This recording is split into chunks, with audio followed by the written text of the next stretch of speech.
Olá, uma boa tarde a você que acompanha a nossa programação e agora junto com a gente aqui no Viver é Melhor. Deus está presente, viva Jesus em nossos corações para sempre.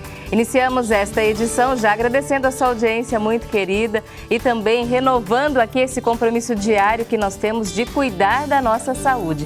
E sempre dessa forma ampla, completa, que nós queremos que você pense e trabalhe também no seu cotidiano.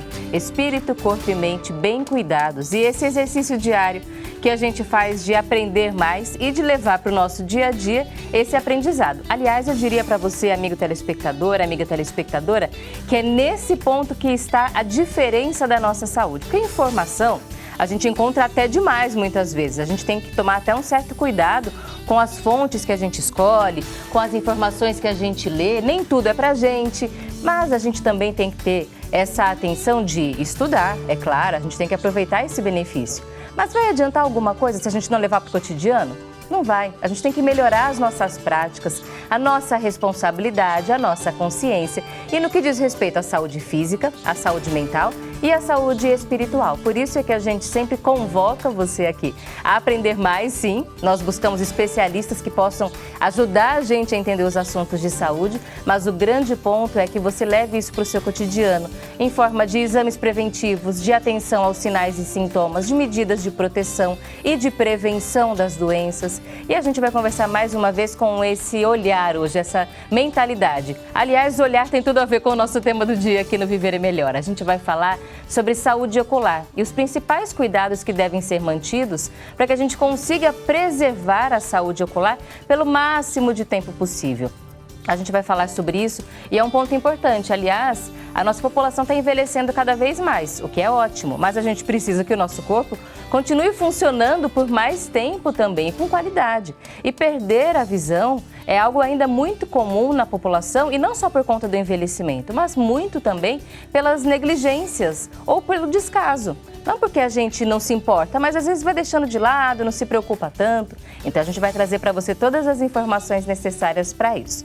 Já tem algum problema na saúde dos olhos? Tem um histórico familiar que te preocupa? Faz tempo que não vai ao oftalmologista? Conte pra gente quais são as suas dúvidas. Nosso WhatsApp para você participar, 99801-1242, código de acesso 11, para você registrar sua pergunta para o nosso convidado. Conosco o Dr. Bruno Mani. Dr. Bruno, seja bem-vindo ao Viver é Melhor. Muito obrigada por estar Camila. aqui. Seja bem-vindo, doutor. Boa tarde. Por favor, fique à vontade. Obrigado, Camila. Obrigado, pessoal do Boa Vontade TV, do Viver é Melhor. Vou falar sobre saúde ocular, hein?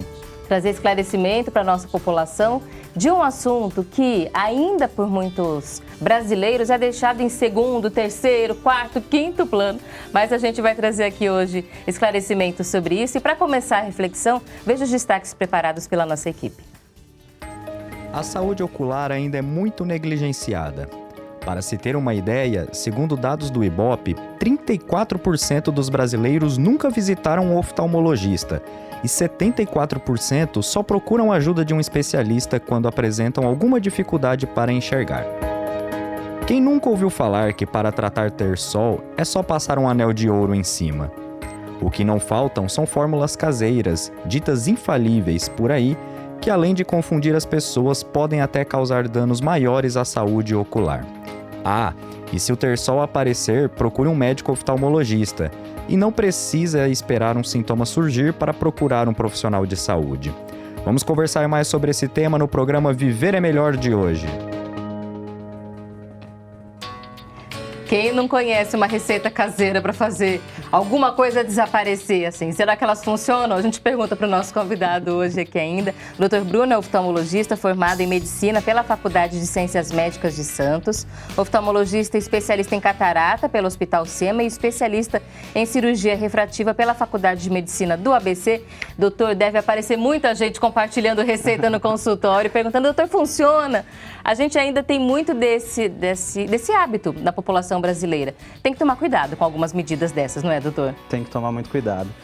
Eu já escutei de tudo no consultório, né? Já vi leite de peito no olho, café, borra de café, o anel, que é o famoso, né, mandinga de avó. Mas a gente tem que tomar bastante cuidado, né? Eu brinco com os meus pacientes que a gente usa shampoo no cabelo, usa sabonete no corpo, mas o olho a gente acaba deixando para lá. Então é sempre importante a gente lembrar, sim, da saúde ocular. E, inclusive, a gente vai começar trazendo uma pergunta básica para entender. O que é saúde ocular, doutor? Eu acredito que a saúde ocular seja um equilíbrio geral. Então, assim, a gente tem a saúde do corpo, então se você tiver a saúde desbalanceada, se você tiver obesidade, se você não cuidar de hidratar, de você ter se você não tiver diabetes, se você controlar a sua saúde de uma forma geral, praticar atividade física, dormir, o seu olho vai acompanhar a saúde do seu corpo e vai manter a saúde em dia. Um olho bem lubrificado, um olho que você tenha a oleosidade composta ali certinha, então é um olho que vai ser sempre enxergar bem, não vai ter problema de alteração de alergia, de olho seco, entre outros problemas que as outras doenças podem causar, além de catarata, que a gente vai falar no momento oportuno aqui. Agora, doutora, a gente viu ali no destaque que quase 75% dos brasileiros só procuram um médico quando começam a perceber alguma dificuldade para enxergar. Este é o único sinal de que algo não vai bem na saúde ocular? Não, na verdade é o principal, que é o que faz o pessoal procurar, e tem alguns sinais que eles acabam deixando de procurar por achar que é do cotidiano, que é muito uso de tela. Então o olho seco, a sensação de areia, às vezes você sente um cisquinho no olho, você acaba negligenciando e só procura mesmo quando você tem a dificuldade visual.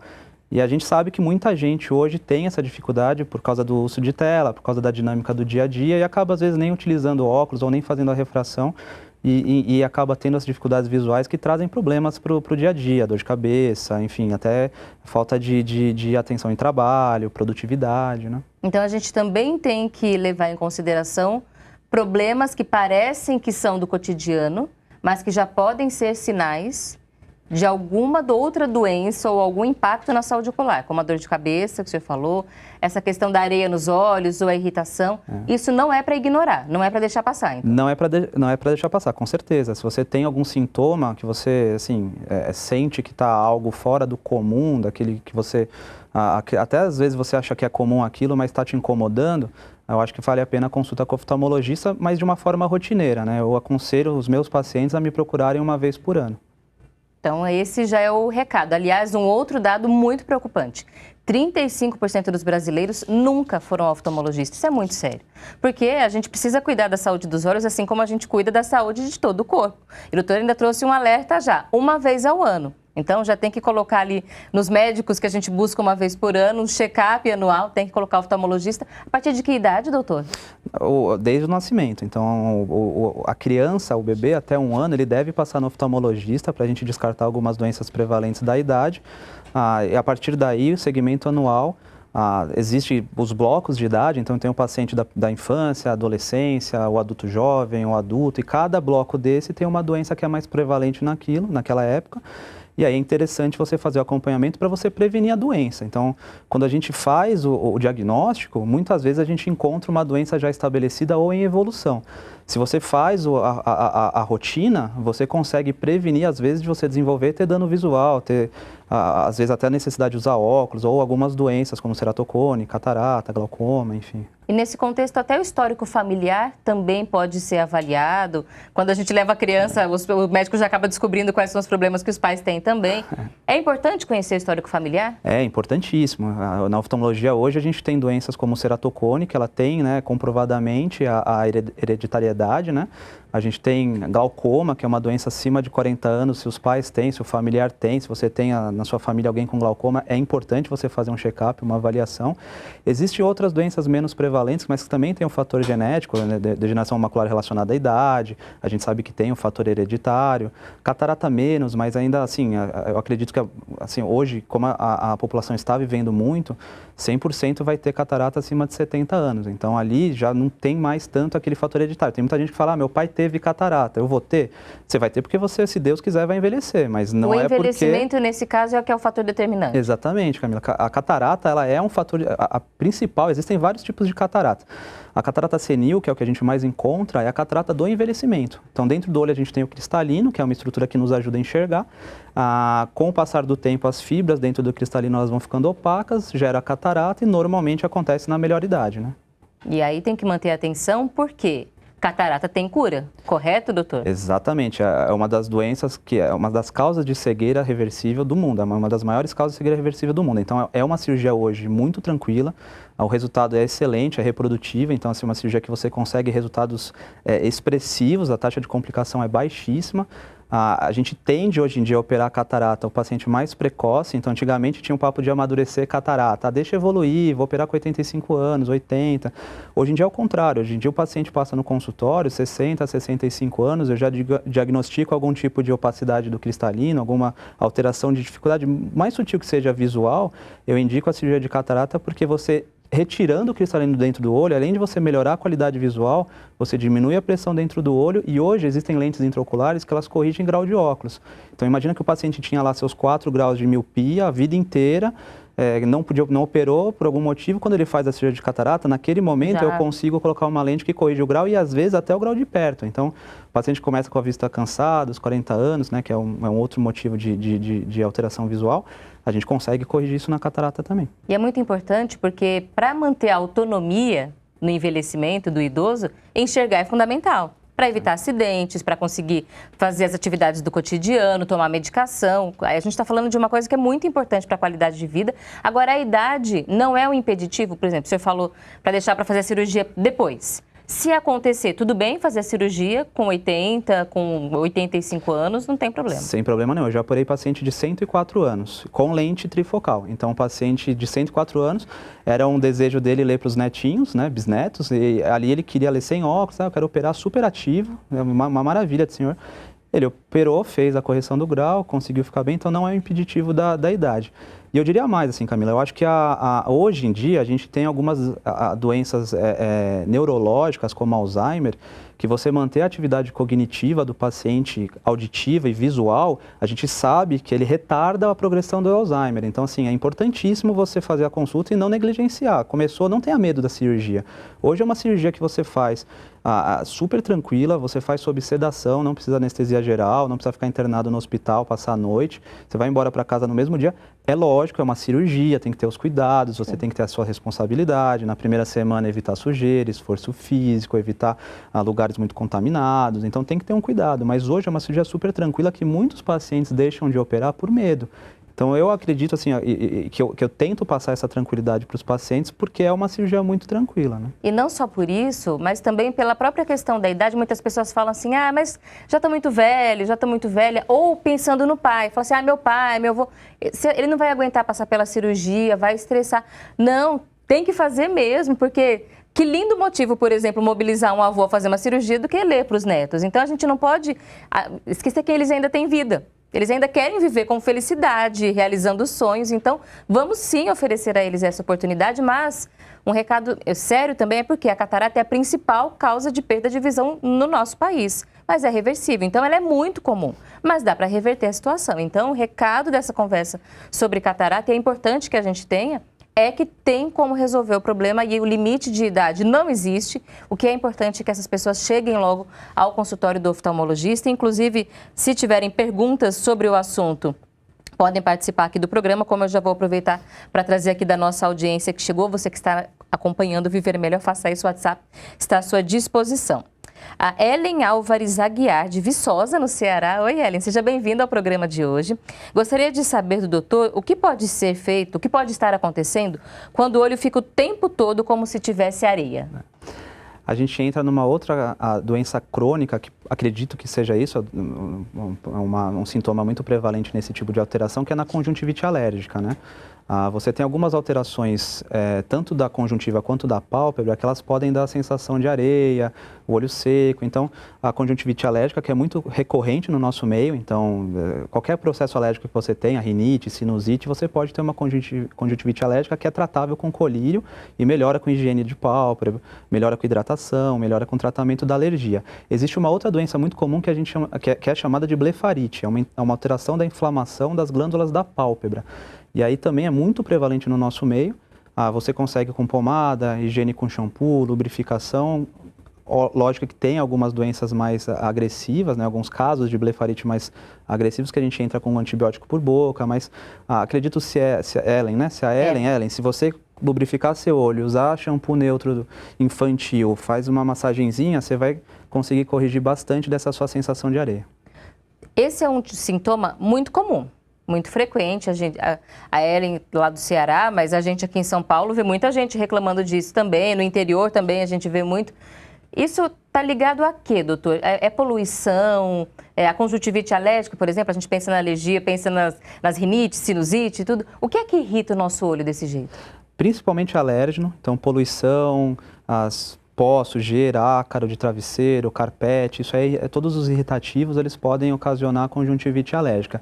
Existe a predisposição genética, né? Então se você nasce com um gene ali que você tem uma predisposição para ter alergia, você pode ter a conjuntivite alérgica, além das inflamações de pálpebra e a falta da saúde ocular. Então a higiene dos olhos todo dia é importante, a lubrificação, eu oriento meus pacientes a criar um hábito, porque às vezes se a gente falar de horário, a pinga de 2 em 2 horas, parece remédio, mas o lubrificante, o que eu oriento? Acordou pinga, almoço pinga, tarde pinga, noite pinga, aí não vai ter erro, porque você não, às vezes fica muito preocupado, sabe? Ai, nossa, meu colírio, a gente sente isso dos pacientes, né? Mas quando você deixa um pouquinho mais tranquilo, ele consegue estilar o colírio nos momentos que ele está ali, que ele sabe, ao almoço, eu tenho que pingar o colírio. Além da higiene, então você consegue deixar o olho mais saudável. E evitar de ter esses problemas. Então, por exemplo, se você tem no seu trabalho carpete e está toda hora seu olho irritando, talvez seja a hora de você pedir para tirar o carpete dali, né? Tem algumas coisas que a gente pode tentar evitar. Algumas coisas de exposição que irritam o nosso olho, que a gente pode tentar evitar. O que não dá para evitar, a gente vai tentando controlar com o colírio. E até pedir para o senhor fazer um alerta importante, que o colírio não é tudo igual. Que a gente chega na farmácia e tem um monte ali de colírio disponível. E aí a gente muitas vezes já tem até algum colírio que o médico deu alguma vez e fala, vou usar de novo, meu olho ficou bom naquela época, vou usar de novo. Não são todos iguais, a gente tem que tomar cuidado porque o uso contínuo de colírio também tem que ter atenção. É muito, Camila. Na verdade, a gente escuta muito, eu recebo muito paciente que vai na farmácia, olho vermelho, e pede um colírio para ficar branco o olho. E existe um colírio ele tem uma substância chamada nafasolina. Ela faz uma vasoconstrição no olho, então ela retira o sangue do olho e deixa o olho esbranquiçado mesmo. Só que ele tem um custo isso, então se você usa muito esse colírio, além de você retrair o sangue ali do olho, você mata algumas células da córnea que retém a lágrima, então você acaba piorando a lubrificação do seu olho e trazendo outros problemas de córnea. Então é importantíssimo você saber o colírio que você está usando e também a frequência, porque hoje existem colírios com conservante e colírios sem conservante. O sem conservante eu consigo usar ele de 5 em 5 minutos, eu uso na minha filha, assim, é um colírio que você consegue usar em bebê, em recém-nascido, então é um colírio bom. E aí você pode instilar mais vezes. Colírio com conservante é ruim? Não. É um colírio que você vai instilar menos, então você vai pingar 2, 3 vezes, 4 vezes no dia no máximo, mas mais que isso ele começa a danificar a célula também. Então é importantíssimo o segmento com o oftalmologista para você saber qual que é o melhor colírio e não comprar colírio sem prescrição médica, ainda mais colírio antibiótico, anti-inflamatório, que tem uso restrito, né? Tem que tomar cuidado porque é remédio, do mesmo jeito. Exatamente. Não está tomando, mas é remédio. E aí a gente tem que tomar cuidado porque muitas vezes a gente acha que é inofensivo e não é. E os efeitos vão acabar aparecendo.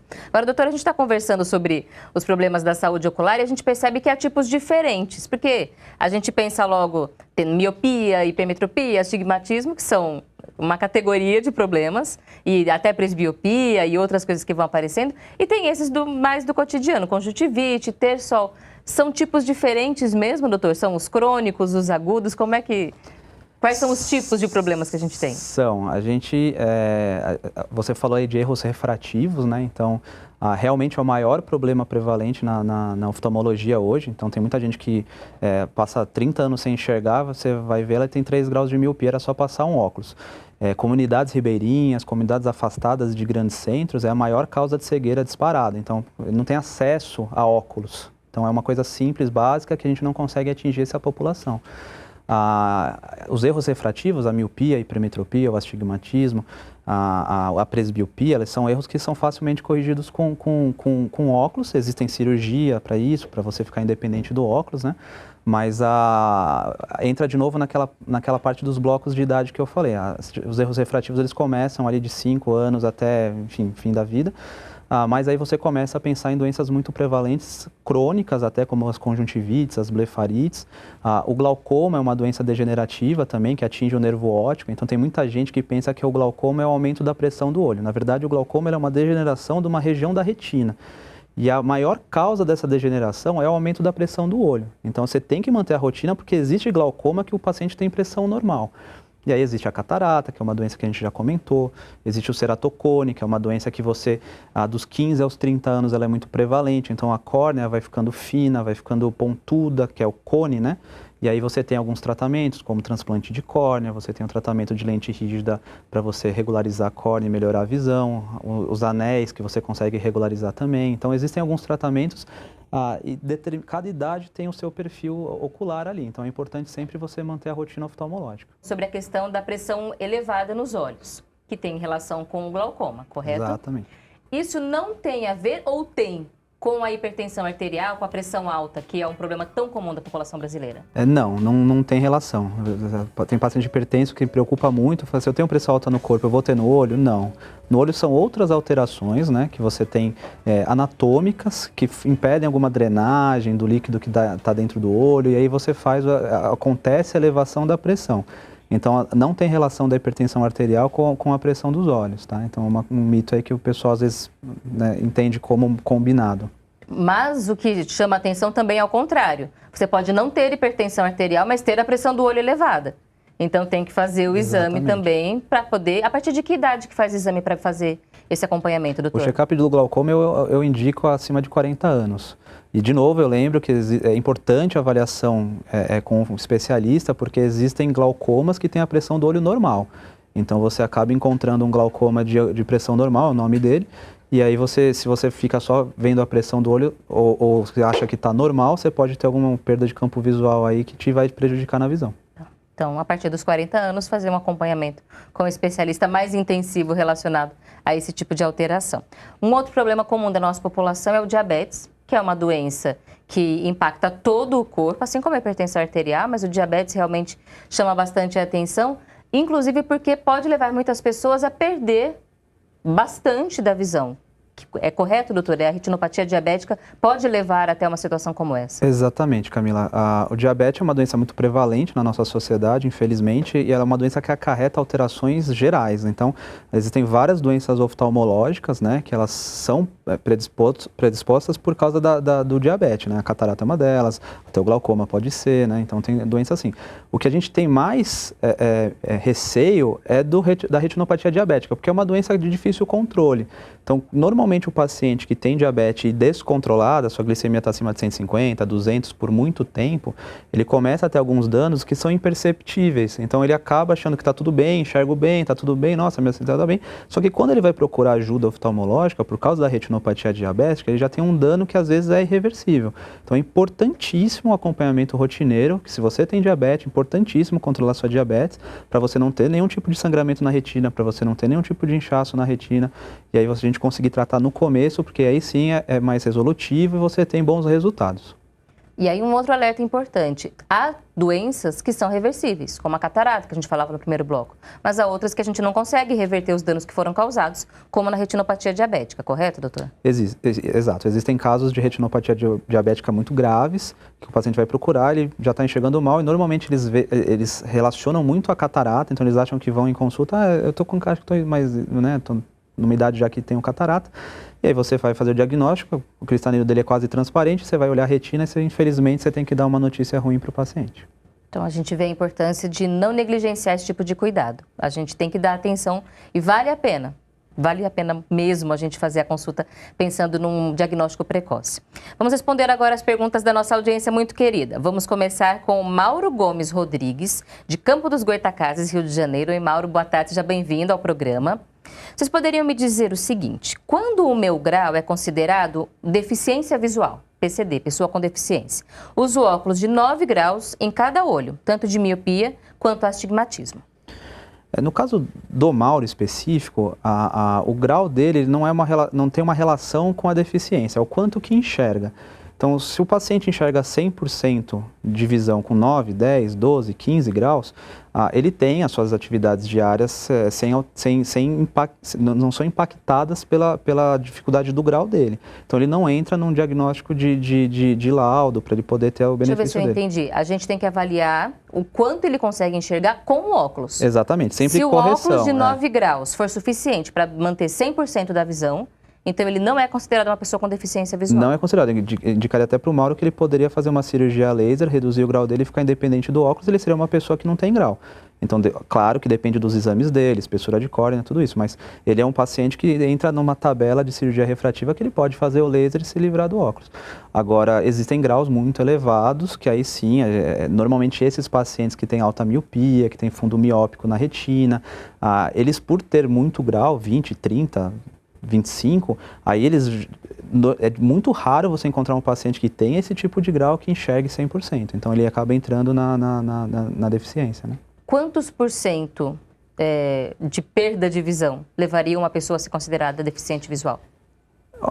A porcentagem, a gente não gosta muito de falar em porcentagem, porque existe a tabela de Snellen, a gente segue ela. Então, assim, mas para o leigo saber, mais ou menos assim uns 40%. Aí, se ele enxergar menos que isso, acho que já entra numa deficiência. E também, visão monocular hoje não é mais a deficiência que era antes. Então, tem paciente que enxerga 100% do olho e 30% do outro. Ele acaba não entrando mais no PCD.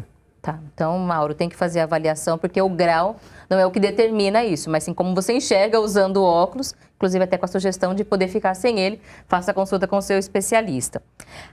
O Patrick Paes, também de Campos dos Goytacazes, Rio de Janeiro. Oi, Patrick, boa tarde.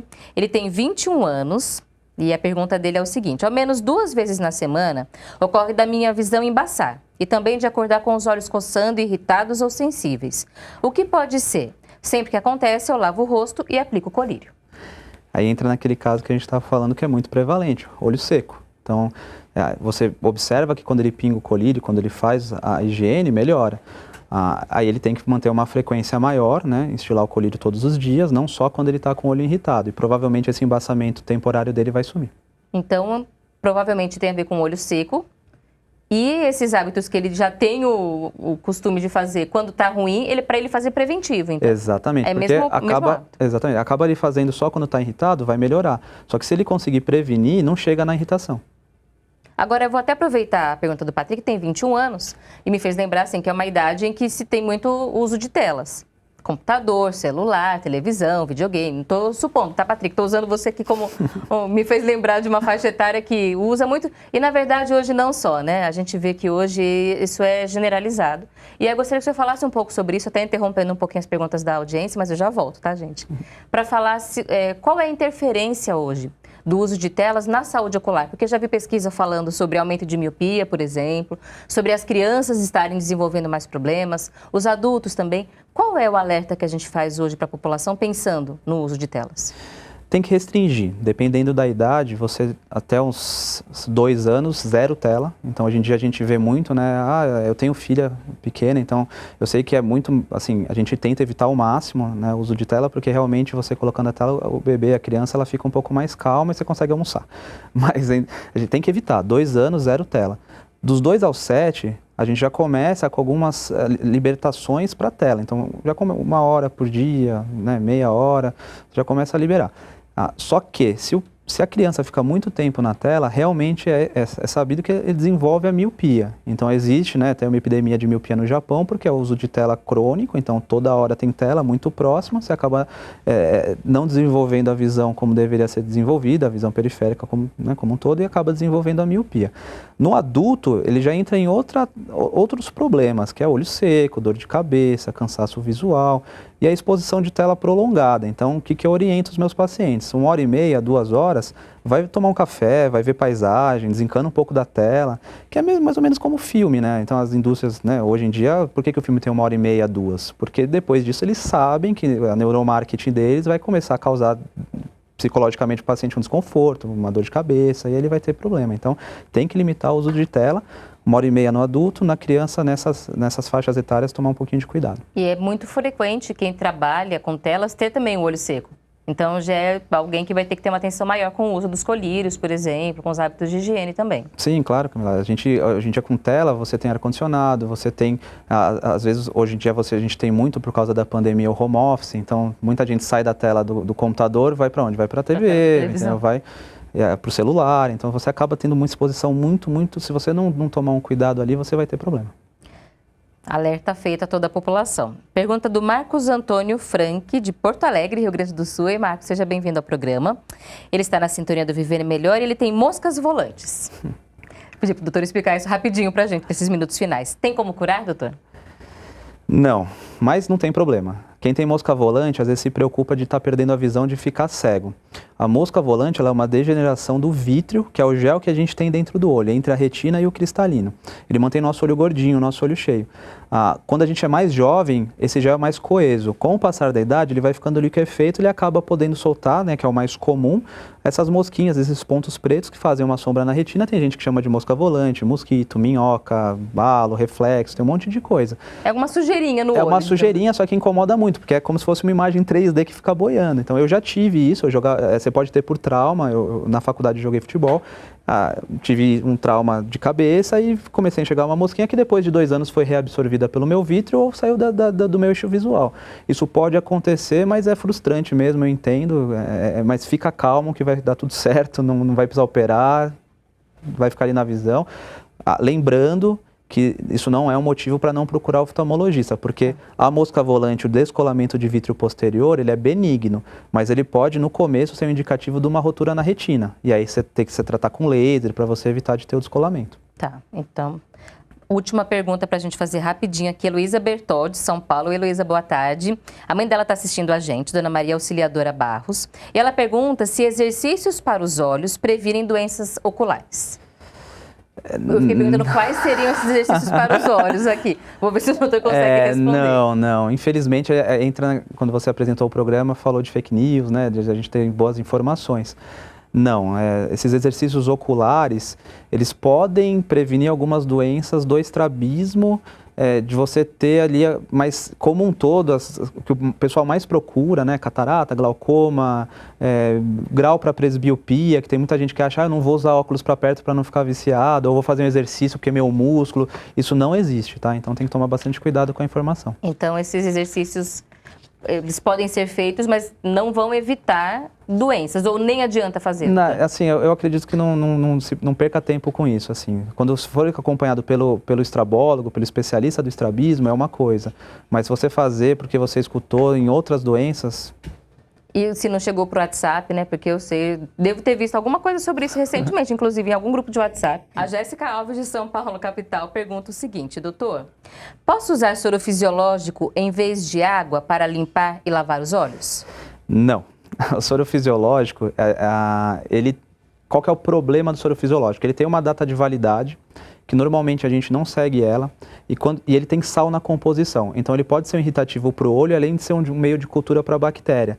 Então se você tiver água filtrada, ela funciona tão bem quanto o soro fisiológico. Porque qual que é a ideia do soro fisiológico? Ele lavar mecanicamente o olho e também fazer as compressas geladas ou morna. Então é o calor, o frio e a lavagem mecânica. O soro fisiológico em si, ele não tem nada ali que vai ser um tratamento para o olho. Então tem que tomar cuidado com isso, com a higiene do soro e tudo. Soro fisiológico para o nariz, para o olho não. Para o nariz bastante. A continuação da pergunta da Jéssica. Tenho 27 anos, uso óculos desde pequena.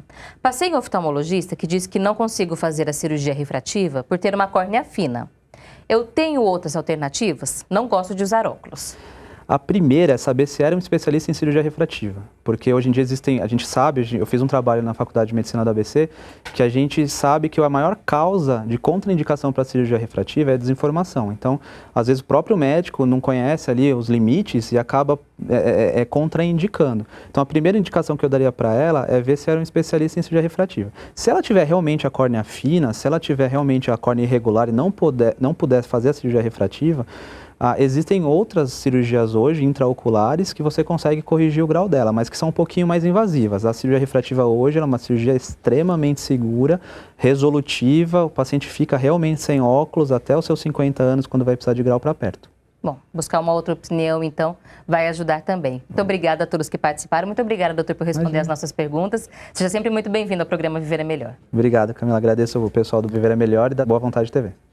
Agradecemos ao nosso convidado de hoje, o Dr. Bruno Mania, oftalmologista, que é formado em Medicina pela Faculdade de Ciências Médicas de Santos, oftalmologista especialista em catarata pelo Hospital SEMA e especialista em cirurgia refrativa pela Faculdade de Medicina do ABC, nosso convidado hoje aqui no Viver é Melhor, conversando com a gente sobre saúde ocular, e a gente viu que rende, né? Tem muito assunto para conversar, por isso espaço para a gente retomar sempre com esses temas.